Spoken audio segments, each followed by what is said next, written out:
Selamat jumpa saudara pendengar, menghampiri telinga Anda dari Jakarta ke seluruh Nusantara. Rabu 25 Mei 1965.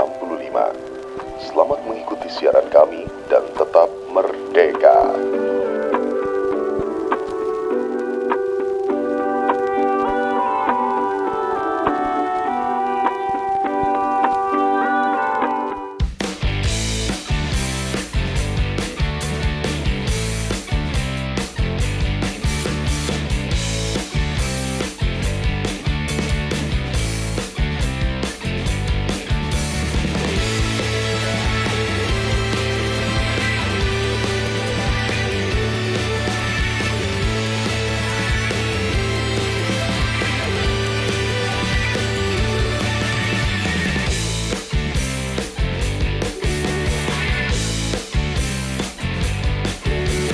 Dari sekian banyak radio, saya lebih banyak lebih menyukai mempertahankan yang sejarah asli Indonesia.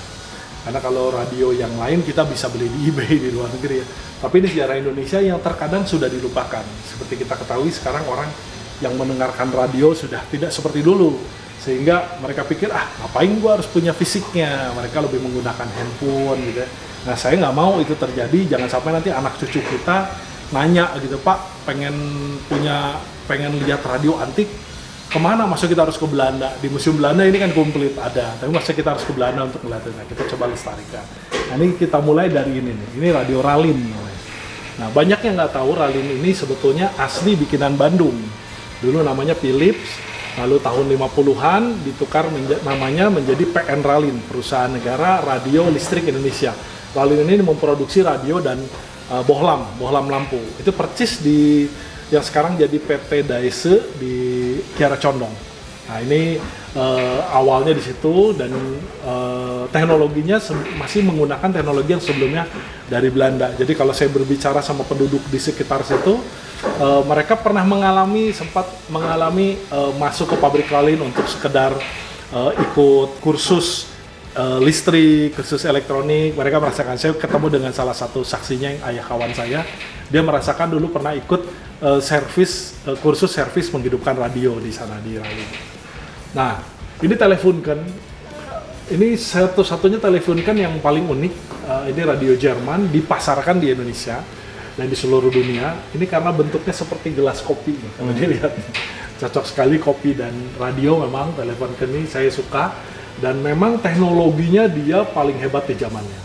Termasuk ini di sebelahnya, ini juga sama. Ini masih bodi kayu di bawah tahun 60 ya, sekitar 55-56 ini. Nah mulai beralih ke sini, tapi sudah mulai ada penggunaan backlit-nya.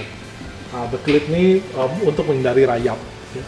Nah lalu beralih ke sini, ini radio Inggris GSC, ini mulai full backlit. Udah mulai full backlit. Nah, ini benar-benar anti rayap dan suaranya keluarnya menjadi lebih bagus gitu ya. Nah ini Philips ini sebetulnya di luar yang biasa saya koleksi, karena saya koleksinya tabung, tapi saya mau mengkoleksi transistor karena ini radio Philips pertama yang transistor dan saya dapat dalam kondisi yang bagus. Nah setidaknya saya punyalah transistor dan ini mungkin satu-satunya transistor karena semuanya tabung gitu ya. Ini sama teleponkan juga, kenapa masih harus disimpan? Karena memang radio ini punya sejarah, sebagian besar sudah hancur. Ini Caprice namanya, kecil. Ini dulu cukup laris di Indonesia karena harganya lebih murah dari yang itu. Nah ini dulu disaingin, ini sama ya, Caprice juga. Dua-duanya dulu bersaingnya dengan Philips yang kecil ini. Nah ini Philips kecil. Nah ini Philips ini sering disebut dengan beberapa penggemar radio menyebutnya Philips Bung Karno katanya. Karena pada tahun 50, saya maaf agak tepatnya saya lupa bulannya dan tahunnya, tapi tahun 50-an ini sebelum menjadi Ralin, pabrik Philips sebelum menjadi Ralin, Philips itu memberikan radio ini kepada Bung Karno sebagai penghargaan karena mendukung radio Philips di Indonesia, dan ini adalah disebutnya radio Philips ke 2 juta kalau nggak salah. Jadi ini dikasih, jadi Bung Karno dikasih ini bentuknya agak cantik, dia masuk ke dalam sedikit. Orang-orang menyebutnya Philips, saya punya fotonya, ketika Bung Karno mendapat radio ini dari Philip, dari Belanda langsung. Nah, disebutnya radio Philip Bung Karno itu sebenarnya. Yang paling spesial yang mana? Kalau di antara semua ini sebenarnya ini yang disebut dengan radio Jenderal Sudirman. Nah, jadi waktu itu Jenderal Sudirman tuh banyak radionya. Jadi waktu perang gerilya, Jenderal Sudirman itu kenapa selalu memegang radio sambil ditandu? Nah, beliau radionya dulu disambungkan ke aki ya. Nah, jadi BX, tipenya tuh BX. Itu sebetulnya mendengarkan gerakan Belanda. Melalui radio ini dia dengar, oh Belanda lagi di sini. Nanti ketika Jenderal Sudirman berpindah lokasi, menyeberang sungai, radionya biasanya ditinggal di seberang sungai sudah ada pendukungnya yang menggantikan dengan radio lain.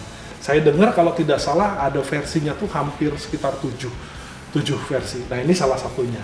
Ini bukan persis yang dipakai oleh Jenderal Sudirman, tapi ini yang betul-betul dipakai. Ini buatan cukup lama juga, ini tahun 39. Di Indonesia ini paling dihormati.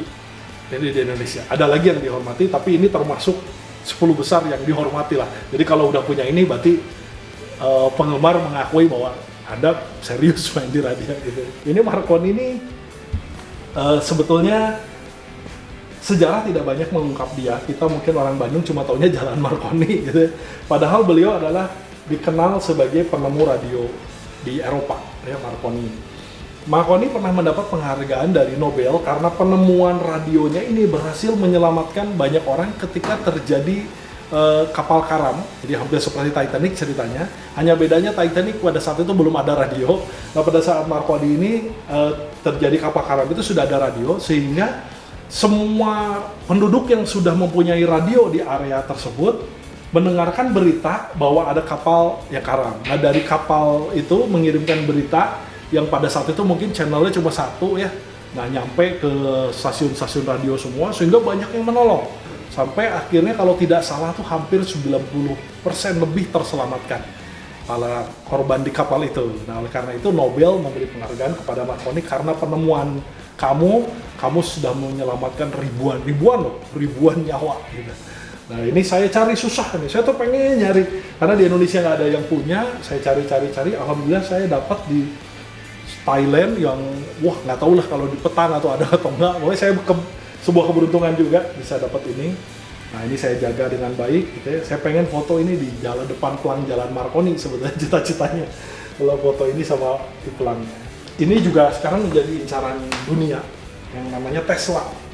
Ya, Tesla itu Nikolai Tesla itu penemu radio juga, dikatakan penemu radio juga yang berasal dari Eropa juga. Radio ini menjadi langka karena brand Tesla dibeli oleh Elon Musk ya. Elon Musk dengan mobil Tesla-nya. Nah ini sama prinsip kumparan di radio ini sama dengan yang digunakan di mobilnya. Nah ini juga unik nih, ini dipanggilnya radio Philip Gatot Kaca karena ininya kayak Gatot Kaca. Disebutnya Philip Gatot, ini juga sama, termasuk kolektor juga gitu ya, cukup sulit mendapatkannya. Ini sinyalnya, ini sebetulnya lambang dari sinyal ini, barat utara gitu kan ya. Kita menyebutnya Gatot Kaca karena ini Gatot Kaca. Nah ini juga unik nih, ini bisa dilihat nih, ini kelihatan disebutnya orang nyebutnya Philip Tengkorak karena kayak tengkorak, tapi yang unik ini di sininya dan nama-namanya itu masih menggunakan nama-nama ejaan lama di Indonesia. Bandoeng, Bogornya masih disebut Buitenzok, Cepu, Tejepoe, karena di Jogja, gitu kan, masih nama-namanya masih Ceribon. Nah, ini cukup lama, kalau nggak salah ini sekitar 39-40 lah, tahun 39-40. Nah ini radio buatan Indonesia nih, Galindra. Galindra ini nama orang, saya lupa namanya, singkatannya. Terus buka primbon dulu nih.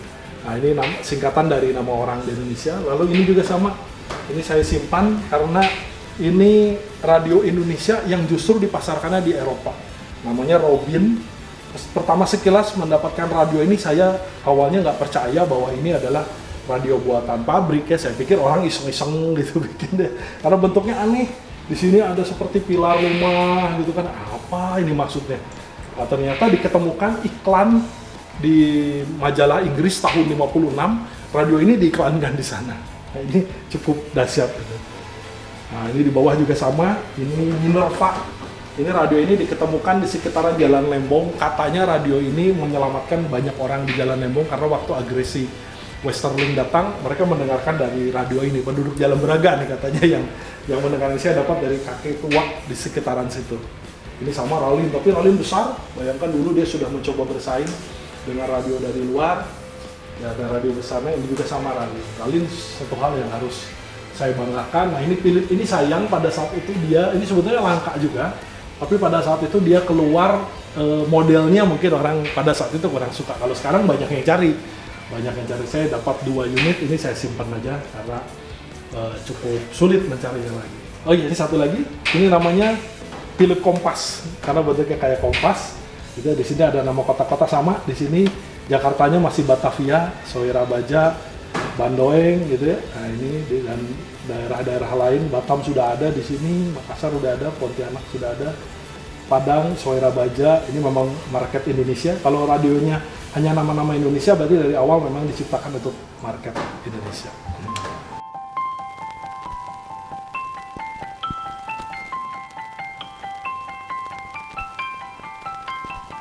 Jadi intinya tuh radio antik tuh soal cerita gitu kan? Atau apa sih ini tuh? Iya, sebetulnya buat saya soal cerita. Karena kalau kita lihat sejarah seluruh dunia, itu semua kan berawal informasi dan komunikasinya melalui radio. Bahkan kita tahu kemerdekaan Indonesia, kita tahu kemerdekaan lain, semuanya kan dari radio. Bahkan kalau di Indonesia pidato Bung Tomo yang begitu menggelegar, itu kan juga semua di 10 November nih. Itu semua didengarkan dari radio. Pada saat itu nggak ada media lain, gitu kan. Tapi karena tergerus oleh perubahan zaman, kita juga mengakui ya disruption nih. Tapi jangan sampai itu dilupakan gitu. Jadi saya pengen ini harus dilestarikan gitu, dijaga bahwa ini ada sejarah. Apalagi Indonesia adalah negara yang membanggakan karena pernah memproduksi radio dari semenjak mungkin diperkirakan semenjak tahun 2030 sudah diproduksi di Indonesia gitu kan. Sayang kalau sampai itu dilupakan. Mungkin buat yang mengalami itu ada memori ya, memori. Mungkin kalau milenial nggak ngalamin nih, tapi generasi saya dan sebelum saya itu mereka memiliki memori yang luar biasa adalah ketika zaman dahulu belum ada media telekomunikasi lain, mereka itu dengerin radio berkumpul. Mendengarkan radio bapak, ibu, anak, cucu, ngedengerin semua sandiwara lah. Contoh ada sandiwara radio, seolah-olah kita tuh sedang menyaksikan panggungnya. Kalau kita nonton bola zaman dulu tuh seolah-olah kita sedang melihat pertandingan bolanya. Itu suasana yang menurut saya suasana keluarga yang harus kita bina lagi. Kalau sekarang kan individu, handphone sendiri-sendiri. Kalau radio tuh beda, kumpul bareng-bareng. Ya intinya sejarah dunia yang menjadi perekat keluarga. Saya rasa pengalaman saya dulu sih nggak jarang tuh satu rumah punya 5 radio gitu. Jadi satu rumah ya satu radio dengerin ramai-ramai, bahkan tetangga yang nggak punya radio ikut dengerin ke rumah. Itu kenikmatan yang tidak terulang.